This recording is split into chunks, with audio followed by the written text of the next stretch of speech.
नमस्कार, आप देख रहे हैं न्यूज 18 में हूं आपके साथ मेनका चौधरी। खबरें विस्तार से देखते हैं और सबसे पहले बात आजम खान की कर लेते हैं। सीतापुर जेल से रिहा हुए आजम खान जमानत पर बाहर आए हैं। समाजवादी पार्टी के दिग्गज नेता आजम खान बाहर आ चुके हैं। तकरीबन 23 महीने जेल में बिताने के बाद आजम बाहर आए और आते ही सियासत तेज हो गई।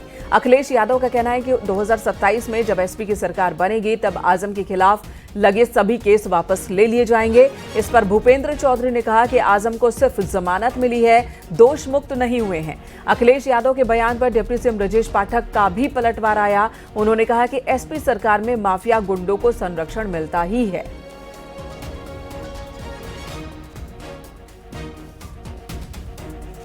समाजवादी पार्टी जब जब सूबे में सत्ता में रही है, गुंडे, बदमाश, माफिया, लुच्चे, लफंगे सत्ता के संरक्षण में पनपे हैं। और समाजवादी पार्टी तो मैं कहता हूं, सूप बोले तो बोले, चलनी का बोले, जिसमें 72 छेद। आप पूछिए, जब ये सत्ता में रहे, गुंडे, बदमाश, माफियाओं को प्रमोशन दिया है और सैफई में बंबई से कलाकार बुला करके डांस कराने के सिवा इनका कोई मतलब नहीं था।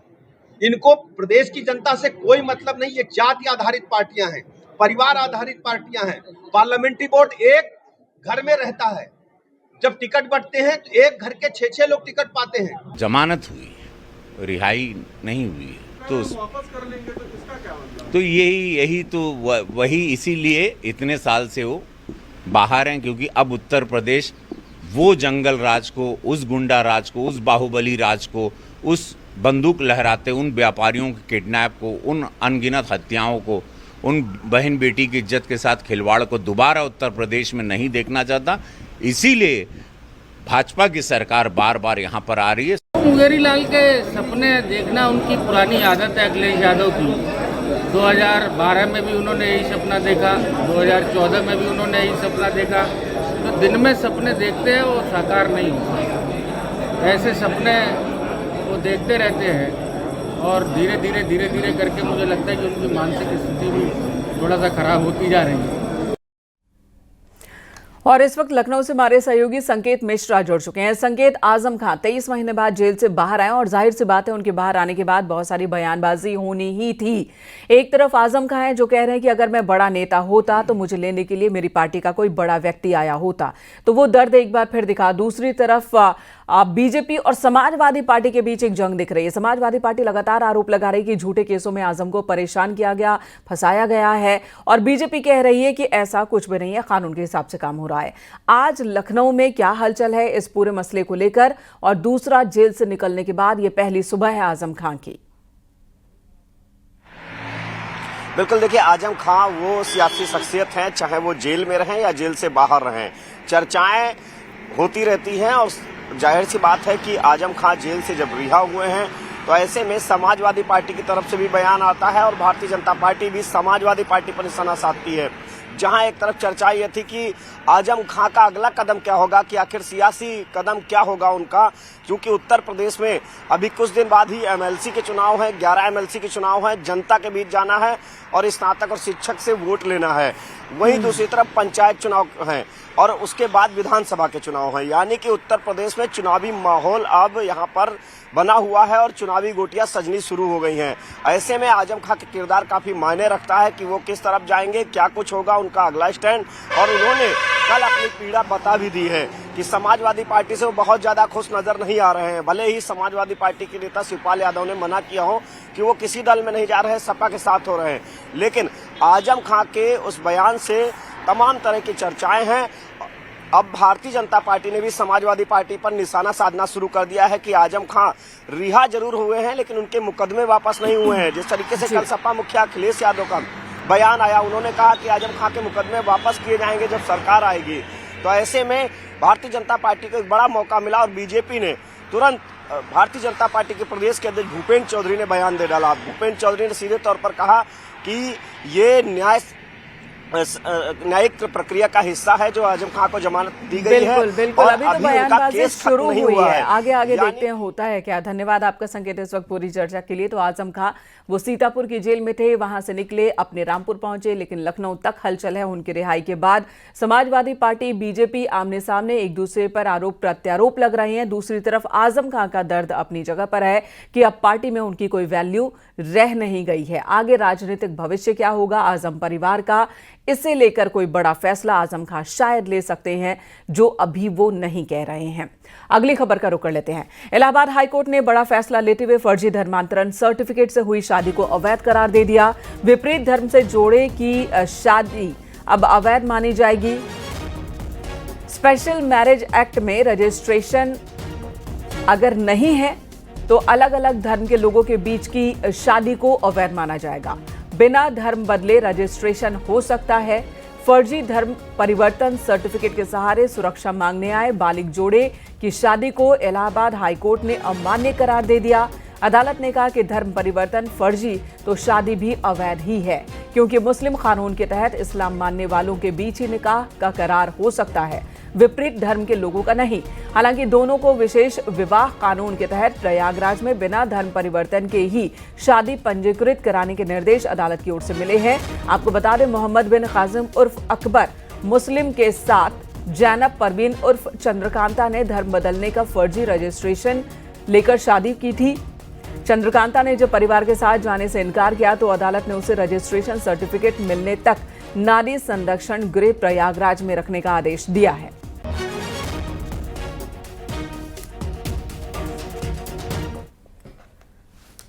लखनऊ में सीएम योगी सुबह 11:30 बजे नेक्स्ट जेन जीएसटी बचत उत्सव पर प्रेस कॉन्फ्रेंस करने वाले हैं। नेक्स्ट जेन जीएसटी बचत उत्सव पर यूनिवर्सल बुक सेलर के पास हजरतगंज लखनऊ में यह कार्यक्रम होगा। सुबह 11:30 बजे प्रेस कॉन्फ्रेंस होनी है और इस प्रेस कॉन्फ्रेंस में सीएम योगी आदित्यनाथ भी हिस्सा लेंगे। जीएसटी रिफॉर्म के बाद CM Yogi Adityanath press conference करने वाले हैं। इस जीएसटी रिफॉर्म को एक उत्सव के तौर पर देखा जा रहा है, मनाया जा रहा है और इसे नाम दिया गया है नेक्स्ट जेन जीएसटी, यानी कि अगली जनरेशन के लिए जो जीएसटी है वो किस तरह की है, उससे क्या लाभ हो रहा है, व्यापारियों को, आम लोगों को क्या फायदा है, इस पर लगातार प्रचार में जुटी है बीजेपी और बीजेपी सरकार। और इसी की कड़ी है नेक्स्ट जेन जीएसटी बचत उत्सव। यूनिवर्सल बुक सेलर के पास हजरतगंज लखनऊ में सीएम योगी आदित्यनाथ 11:30 बजे प्रेस कॉन्फ्रेंस करेंगे।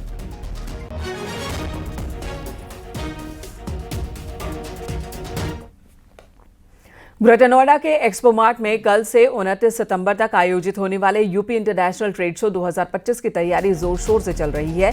कल PM Modi UP international trade show 2025 का उद्घाटन करेंगे। पीएम के आगमन को लेकर तैयारी तेज कर दी गई है। आज सीएम योगी आदित्यनाथ प्रधानमंत्री के प्रस्तावित कार्यक्रम से पहले कार्यक्रम स्थल का जायजा लेंगे। शाम 5:30 बजे हेलीपैड जीबीयू पहुंचेंगे।